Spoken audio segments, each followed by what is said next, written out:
Mr. Senate President, my name is Jimoh Ibrahim, Father Onshore, Commander of the Order of the Federal Republic of Nigeria, CFR. Very distinguished senators of the Federal Republic of Nigeria sitting in these chambers. Mr. Senate President, I am in black dress today, as you can see. All is not well with the people of Ayetoro in Ilaje local government of Ondo State.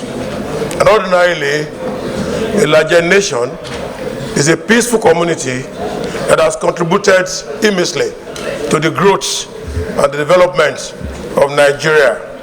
When things are well, we ordinarily hail Ilaje people to say, Aye Mafuge Ilaje, and they will reply by saying that all is well. Now, Mr. Senate President, I take your leave, the leave of indulgence, to read on the motion paper.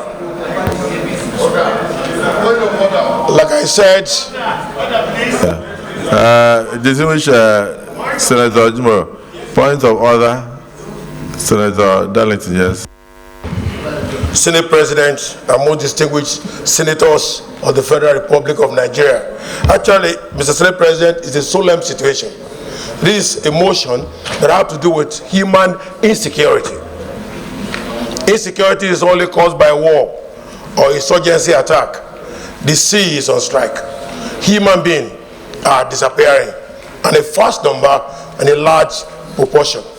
Where things are in order, in Ilaje, for example, we used to say, with due respect, Mr. Senate President, the people of Ilaje Nation will say, "Are you Mafege Ilaje?" And they will say, "We are all fine." Now, having said that, I crave your indulgence to read on this what damages that this ocean strike has caused to human insecurity in the local government of Ondo State. Mr. Senate President and my distinguished colleague notes that oil producing Ayetoro is a phenomenal historical and cultural settlement along the coastal stretch of the local government of Ondo State, and the main source of revenue for this nation.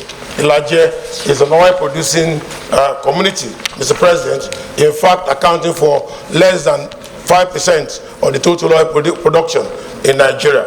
Distinguished Senate President also notes that Ayetoro community used to be one of the most prosperous riverine settlements in Nigeria due to the thriving trade in fishing and aquatic biology. And these have been the real trading that our people are noted for in this riverine area. Further note, Mr. Senate President and distinguished colleagues, that Ayetoro community and its environment account for 5.4% of the 60,000 barrels per day that Ondo State contributes to the production of Nigeria oil, which is about 3.7% of the total crude oil produced, from Ondo State, and as 5% among Nigeria producing states under the Niger Delta Development Commission. And this is extremely very fundamental, and that's why we brought the data to see the significance of the contribution of the disappearing Ayetoro as at this moment. Mr. Senate President, disturbed that devastating and inclusion the ocean surge has been the albatross of the Ayetoro community over the last 2 decades, with hundreds of homes and properties being destroyed annually, resulting in displacement of indigents and community, and consequently in the disruption of oil exploration in the area. Apart from human insecurity, Mr. Senate President, that is killing people and making a whole community to go into extortion.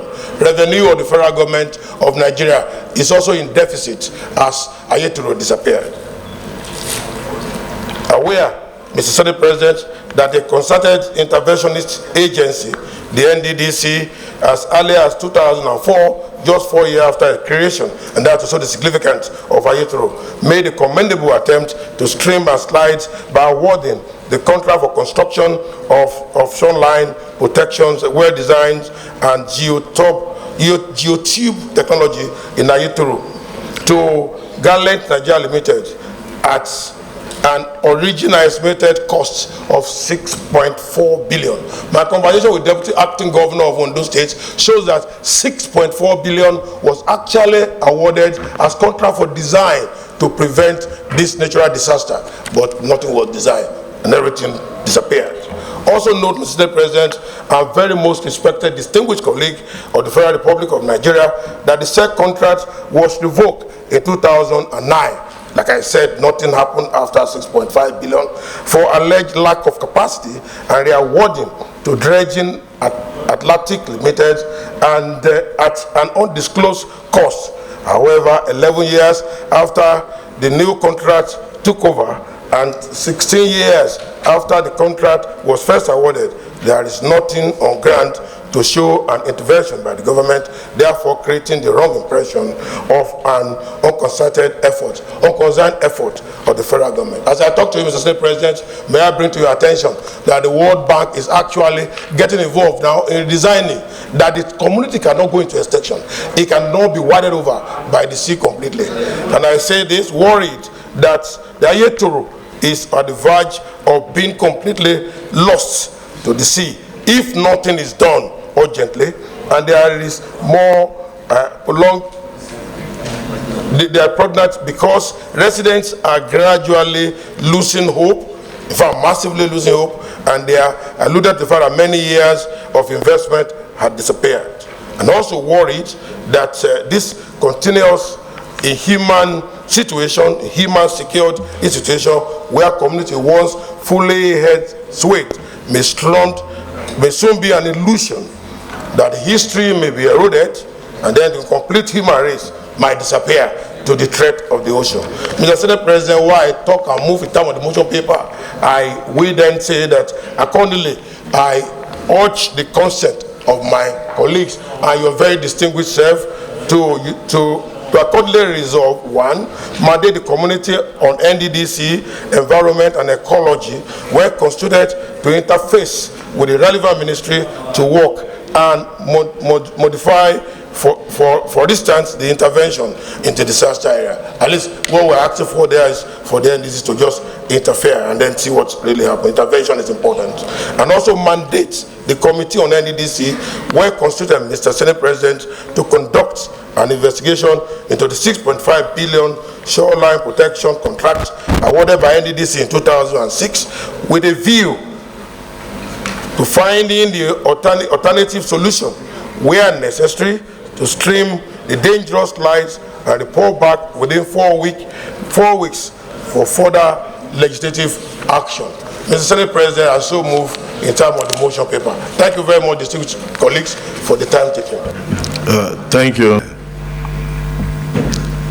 Also worried that the utopian community, that's one, where communism once fully elsewhere. I wasn't aware there was any part of Nigeria that was ruled by the communists. So, communism. Okay, it's not the communism of Russia. It's the communism of living together. Okay, you wanted to say communal living. Communalism or communism. Because sometimes too much education can cause problems. So where a community is described as a utopian community, I thought utopia was a state of a state of feeling that all is well or something. They say you are in a state of utopia. I thought so. So maybe the people of Ayetoro used to feel that all was well until this. That's one observation. The second one is that in the course of your contributions, distinguished Senator, please sit down. You also mentioned that the World Bank has gotten involved. I was going to say, in view of the fact that World Bank has gotten involved, I've not seen any prayer that will show how far the World Bank has gone and whether what we are doing here will conflict with that of the World Bank. But in any case, distinguished Senator Okechukwu Ezia, you may wish to second this motion. Mr. Senate President, my name is Jimoh